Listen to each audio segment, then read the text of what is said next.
گوجری زبان میں اپڈیٹ سنیے۔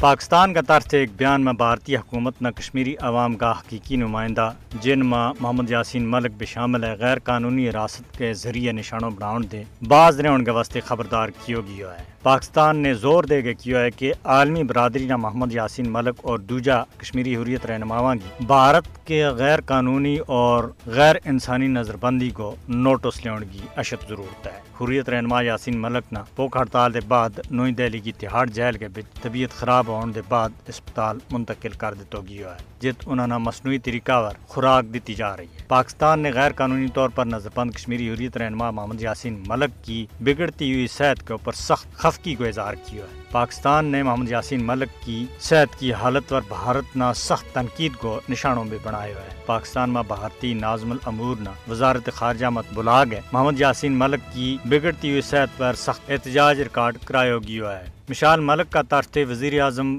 بھارت کا نام ایک خط بھی ان کے والے کیو جس میں یاسین ملک کی بگڑتی ہوئی صحت کے وجہ دے جیل دے فوری رہائی کو مطالبہ کیا گیا ہے۔ محمد یاسین ملک نے منصفانہ عدالتی ٹرائل کا حق تے محروم رکھنے کے خلاف 22 جولائی دے نئی دہلی کی تہاڑ جیل کے بچ بھوک ہڑتال شروع کر رکھی ہے جس کے بعد انہوں کی طبیعت بہت زیادہ خراب ہو گئی ہے۔ محمد یاسین ملک کو جرم صرف یہ ہے کہ وہ مقبوضہ جموں کشمیر کا لوگوں کے واسطے حق خود ارادیت چاہیں۔ صرف محمد یاسین ملک کی نہیں دوجا کشمیری حریت رہنماواں نہ بھی آزادی کو مطالبہ کرنے کی وجہ دے جھوٹا الزامات میں گرفتار کر کے رکھے ہوئے ہیں۔ مودی حکومت تمام غیر انسانی اور غیر قانونی حربہ استعمال کرنے کے باوجود یاسین ملک کا آزادی کا عزم نہ توڑنے کے بچ بری طرح ناکام رہی ہے۔ بھارت مقبوضہ جموں کشمیر میں نظر بندہ کا حقوق کے متعلق جنیوا کنونشن کی سراسر خلاف ورزی کر رہی ہے۔ اقوام متحدہ اور انسانی حقوق کا عالمی ادارہ نے چاہیے کہ وہ جموں کشمیر کی بگڑتی ہوئی صورتحال کو نوٹس لیں اور بیمار کشمیری حریت رہنما یاسین ملک اور دوجا حریت پسند رہنماواں کی رہائی نہ یقینی بنائیں۔